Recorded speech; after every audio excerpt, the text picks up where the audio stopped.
Corona काल के दौरान अगर किसी पर सबसे ज्यादा मार पड़ी तो वो है मध्य वर्ग। कोरोना ने नौकरियां जाने के बाद बड़ी संख्या में बहुत से मध्यम वर्ग के नौकरी पेशा लोगों को शहरों से वापस अपने पैतृक स्थानों पर लौटने के लिए मजबूर कर दिया। ऐसे में मध्यम वर्ग अब वित्त मंत्री की तरफ टकटकी लगाए देख रहा है। आखिरकार कोरोना काल के इस पहले बजट में मध्यम वर्ग के लिए क्या कुछ हो सकता है, आप देखिए एबीपी न्यूज की यह खास रिपोर्ट।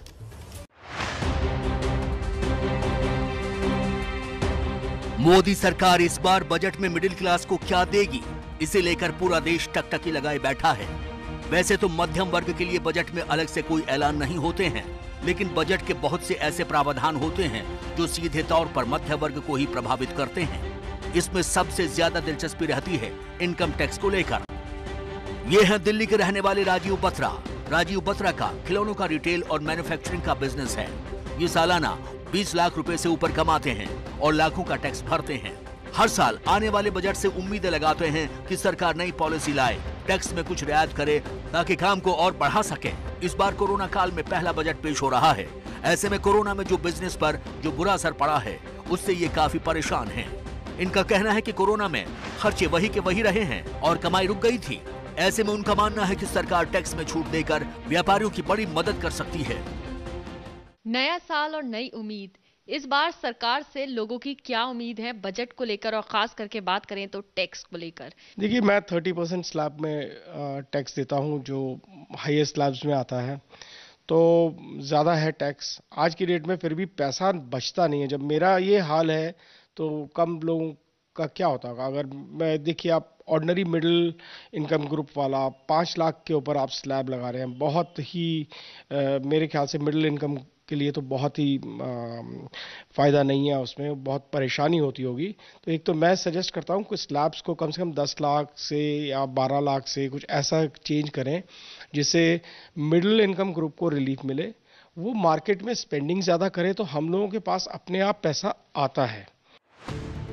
ये है दिल्ली की रहने वाली वसुंधरा सलूजा। ये पेशे से प्रोफेसर और डिजाइनर हैं। इनकी सालाना इनकम करीब 9-10 लाख रुपए है। ये हर साल जिम्मेदारी के साथ अपना टैक्स भरती हैं। फिलहाल ये नौकरी करती हैं, लेकिन आगे चलकर अपना खुद का काम करना चाहती हैं। ये चाहती हैं कि इनका खुद का स्टार्टअप हो, लेकिन इनकम टैक्स और बाकी खर्चों के बाद कुछ भी बचत नहीं होती है। इनकी मांग है कि सरकार को टैक्स स्लैब में थोड़ा और बदलाव करना चाहिए। मैं ये चाहूंगी कि डायरेक्ट टैक्स हम थोड़ा पे कर रहे हैं, अभी 5 लाख का जो स्लैब है, अगर उसको कुछ बढ़ा दिया जाए तो आजकल अमूमन इनकम 10 लाख 8 to 10 लाख हो गई है, तो अगर वो बढ़ जाएगा तो थोड़ा ईज हो जाएगा, कुछ सेव कर पाएंगे और कुछ रोटेशन भी आएगी। अगर हम वहां से सेव करते हैं तो 2 चीजें अच्छी होंगी, हमारा कैश इन हैंड बढ़ जाएगा, हमारी डिस्पोजेबल इनकम अच्छी हो जाएगी। उसके अलावा हम जो सेव करेंगे उसको अलग अलग जगहों में इन्वेस्ट करेंगे। बजट में कोरोना सेस को लेकर काफी ज्यादा चर्चा है, लेकिन जानकारों का मानना है कि सरकार कोरोना सेस न लगाकर 50 लाख रुपए सालाना या इससे ज्यादा कमाने वाले लोगों पर कोरोना सरचार्ज लगा सकती है। पिछले साल बजट में इनकम टैक्स में कई बड़े बदलाव किए गए थे। 2 तरह की टैक्स व्यवस्था बनाई गई थी, नई और पुरानी दोनों का विकल्प था। दोनों व्यवस्था में 2.5 लाख तक की कमाई पर कोई टैक्स नहीं है। 2.5 से 5 लाख तक 5% टैक्स का प्रावधान था। 5 से 7.5 लाख का नया स्लैब में टैक्स 10% किया गया था। 7.5 से 10 लाख 15% टैक्स का प्रावधान किया गया था। 10 से 12.5 लाख में 20% किया गया था। 12.5 से 15 लाख तक 25% इनकम टैक्स किया गया था। 15 लाख से ज्यादा कमाने वालों पर 30% टैक्स का प्रावधान किया गया था। सरकार की नई टैक्स व्यवस्था को लेकर लोगों में उत्साह काफी कम देखने को मिला है।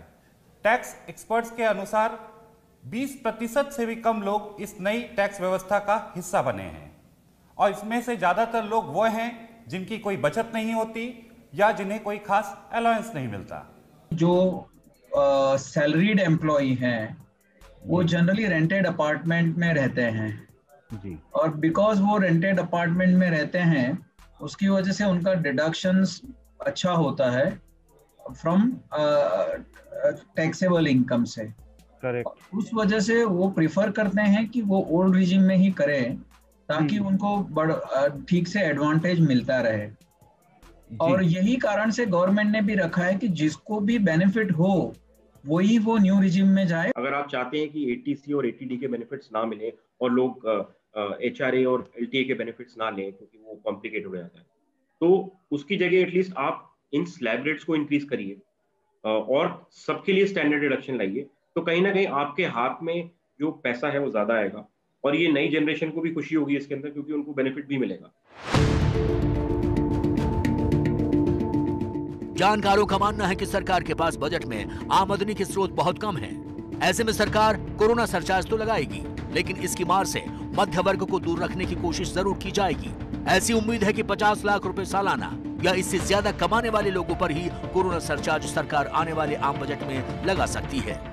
टैक्स में जाता है, नौकरी उसको चाहिए, उसको नौकरी की जरूरत है, उसको जेब में आमदनी आनी चाहिए, पैसे आने चाहिए घर खर्च चलाने के लिए, और जो सहूलियतें हेल्थ सेक्टर और सेवाएं, सेवा क्षेत्र में जो चीजें हैं वो उसको एक रीजनेबल किफायती दाम पर मिले, ये उसकी सबसे बड़ी जरूरत होती है। यह है मुंबई में प्राइवेट सेक्टर में जॉब करने वाले सुरेश राठौर। सुरेश के मुताबिक आने वाले बजट में सरकार को कोरोना संकट से जूझ रहे प्राइवेट सेक्टर में काम करने वाले कर्मचारियों का ध्यान रखना बेहद जरूरी है, क्योंकि बहुत सारे लोगों की नौकरी चली गई, बहुत सारे लोगों की सैलरी कट गई और वर्क फ्रॉम होम के चलते घर का खर्च भी बढ़ा, जिसको देखते हुए सरकार को बजट में प्राइवेट नौकरी पेशा लोगों पर बेहद ध्यान देने की जरूरत है।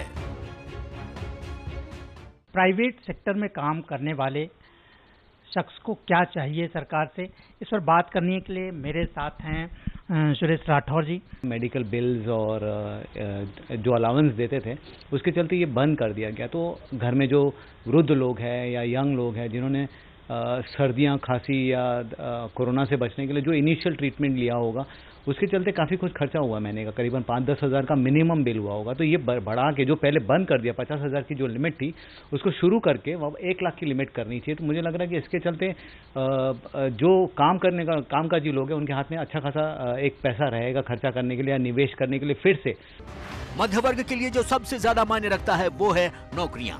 आने वाले बजट में इस पर काफी ज्यादा जोर रहने की उम्मीद है। इंफ्रास्ट्रक्चर से लेकर हेल्थ केयर सेक्टर या फिर MSME हर क्षेत्र को बढ़ावा मिलेगा। ऐसे में इन नौकरियों का सबसे ज्यादा फायदा मध्य वर्ग को ही पहुंचेगा।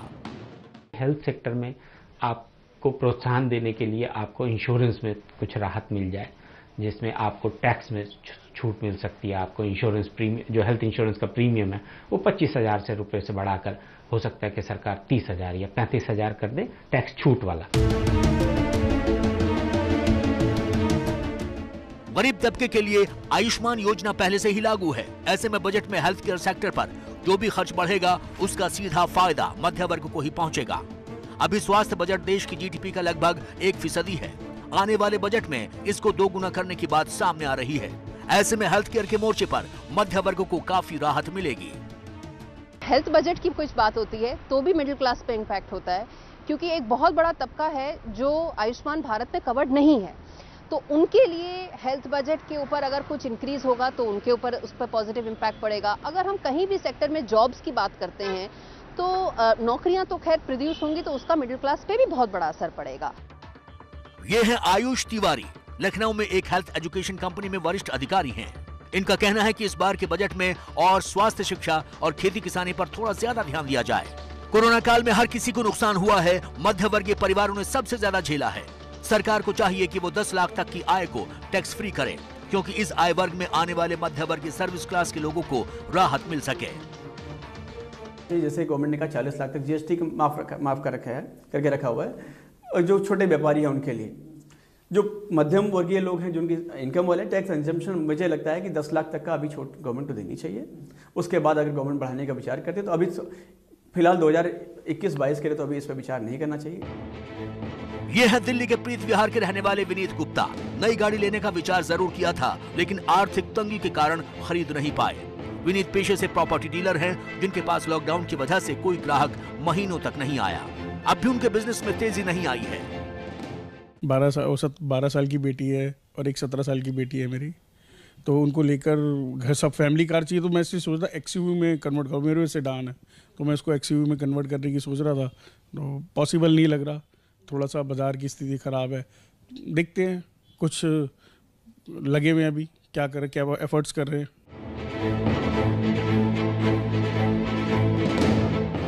मध्य वर्ग के लोगों का बजट में सबसे ज्यादा ध्यान इस बात पर भी रहता है कि आखिरकार क्या कुछ महंगा हुआ और क्या कुछ सस्ता। अगर इस बार के आम बजट की बात करें तो सरकार विदेश और खासकर चीन से आयात होने वाले लगभग 20 से ज्यादा सामान पर आयात शुल्क 5 से 10% तक बढ़ा सकती है। इसको आसान शब्दों में कुछ इस तरह से समझा जा सकता है कि चीन से आयात होने वाले mobile phone, mobile charger, LED TV, handicraft, मोमबत्तियां वगैरह महंगे हो जाएंगे। लेकिन जानकार मानते हैं कि शुरुआत में भले ही मोबाइल फोन और मोबाइल चार्जर जैसी चीज 100 से लेकर 1000-2000 रुपए तक महंगी हो जाए, लेकिन जब इनका निर्माण भारत में होने लगेगा और भारत से ये चीजें निर्यात होंगी तो सस्ती भी हो जाएंगी और साथ ही साथ मध्य वर्ग के लिए रोजगार के भी बहुत से नए मौके खुलेंगे। हमने देखा कि कोविड काल में काफी बड़ी संख्या में लोगों को अपनी नौकरियों से हाथ धोना पड़ा। ये भी हमने देखा कि आपको जो EPF के जरिए आपको मदद दी गई, जिसको हम लोग इनडायरेक्ट सैलरी कंट्रीब्यूशन कहते हैं। कुछ इस तरह की योजनाएं जिससे कि ज्यादा से ज्यादा लोग रोजगार के मौके दे सकें, उसके ऊपर फोकस होगा। तो कुल मिलाकर देखें तो मध्यम वर्ग के लिए भले ही बजट में कुछ खास ना हो, लेकिन स्वास्थ्य पर जो बजट का आवंटन बढ़ेगा उसका सीधा फायदा मध्यम वर्ग को ही होगा। इसके अलावा बजट में नौकरियों पर भी खासा जोर रहेगा, जिसका सीधा फायदा मध्यम वर्ग को ही पहुंचेगा।